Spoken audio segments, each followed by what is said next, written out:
안녕하세요. 오늘 여러분과 함께 나눌 이야기는 바로 꿈꾸는 아이 요셉 이야기입니다. 할아버지가 손녀에게 들려주듯 지금부터 시작해 볼게요. 조이야, 오늘은 성경에서 아주 유명하고 중요한 인물인 요셉 이야기를 시작할 거야. 요셉은 야곱의 11번째 아들인데 아버지의 사랑을 독차지했단다. 야곱은 요셉에게만 알록달록하고 예쁜 채색 옷을 지어 입혔어. 마치 왕자님 옷처럼 말이야. 게다가 요셉은 형들이 잘못한 것을 보면 아버지에게 가서 이루곤 했지. 그래서 형들은 요셉을 아주 미워했단다. 그런데 어느 날 요셉이 신기한 꿈을 2번이나 꾸었어.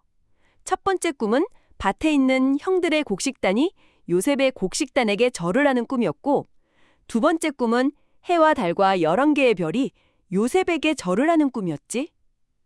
요셉이 눈치 없이 이 꿈 이야기를 자랑하자 형들은 네가 우리의 왕이라도 된다는 거냐 하며 요셉을 더 미워하고 질투했어. 어느 날 아버지가 요셉에게 심부름을 시켰어.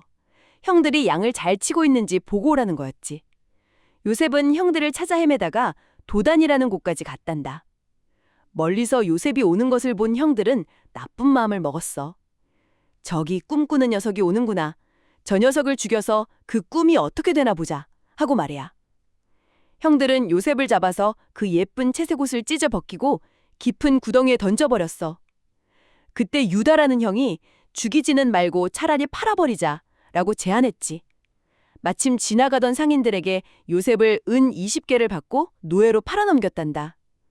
형들은 염소피를 요셉의 옷에 묻혀서 아버지 야곱에게 보여주며 짐승에게 잡아먹힌 것 같다고 거짓말을 했어. 야곱은 그 옷을 부여잡고 엉엉 울며 슬퍼했단다. 하루아침에 사랑받던 아들에서 노예가 된 요셉은 이제 낯선 땅 이집트로 끌려가게 되었어.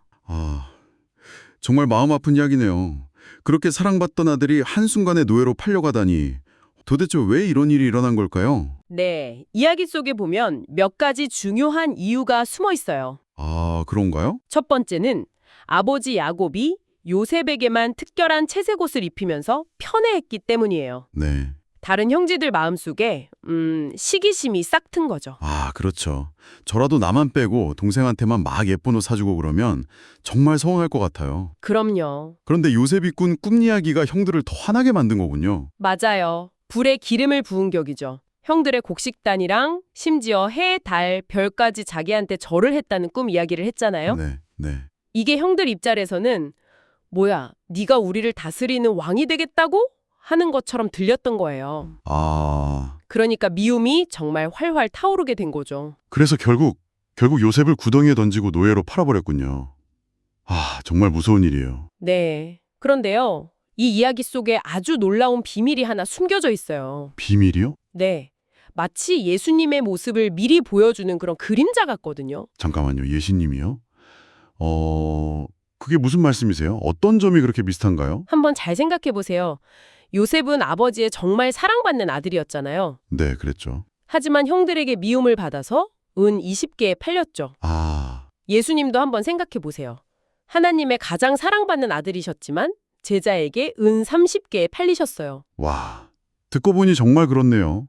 그럼 요셉이 그 예쁜 채색 옷을 벗기우고 구덩이에 던져진 것처럼 네, 예수님도 옷이 벗겨지고 십자가 고난을 당하셨군요. 바로 그거예요. 그렇죠. 그리고 가장 중요한 게 있어요. 뭔가요?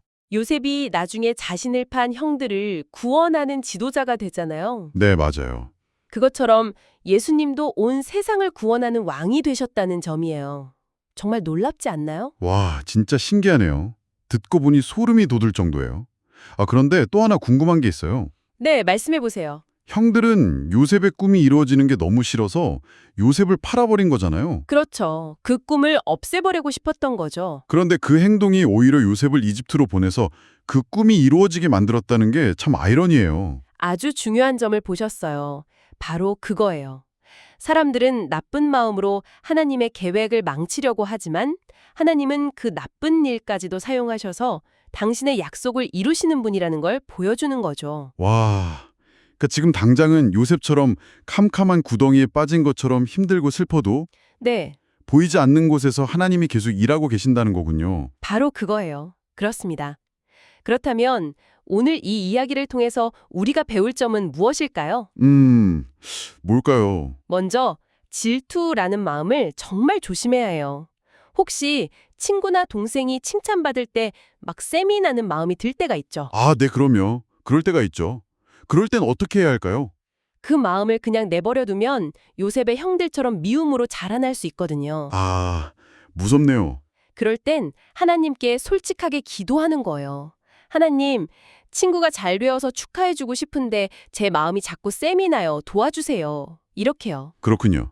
그리고 요셉처럼 억울한 일을 당할 때도 하나님을 믿는 용기가 필요하겠네요. 중요한 부분이에요. 내가 잘못한 것도 없는데 친구들이 오해하거나 나를 멀리할 때가 있잖아요. 네, 있죠. 그럴 때 괜찮아. 하나님은 다 아시지. 하나님은 나를 위한 멋진 계획을 갖고 계실 거야 하고 굳게 믿는 거죠. 자, 그럼 오늘 이야기를 들은 여러분은 무엇을 결심했나요? 우리 함께 이렇게 다짐해 보면 어떨까요? 나는 셈이 날 때 미워하지 않고 기도하겠습니다. 그리고 힘든 일이 생겨도 하나님의 꿈을 믿고 기다리겠습니다. 꿈을 주시는 하나님 아버지. 요셉이 형들에게 미움을 받아 구덩이에 빠지고 노예로 팔려가는 것을 보았습니다. 하지만 이 모든 것이 하나님의 크신 계획 속에 있음을 믿습니다. 제 마음속에 친구를 질투하거나 미워하는 마음이 생길 때 예수님의 사랑으로 녹여주세요. 때로는 요셉처럼 억울하고 힘든 일이 생겨도 하나님이 저를 멋지게 사용하실 것을 믿고 실망하지 않게 해주세요. 우리를 구원하기 위해 고난받으신 예수님의 이름으로 기도합니다. 아멘. 자, 요셉이 이집트로 끌려갔으니 이제 어떻게 될까요? 그런데 참 신기하게도 성경은 갑자기 요셉 이야기가 아니라 요셉을 팔자고 했던 형 유다의 이야기를 들려준답니다. 유다에게는 과연 무슨 일이 생겼을까요? 다음 이야기도 기대해 주세요.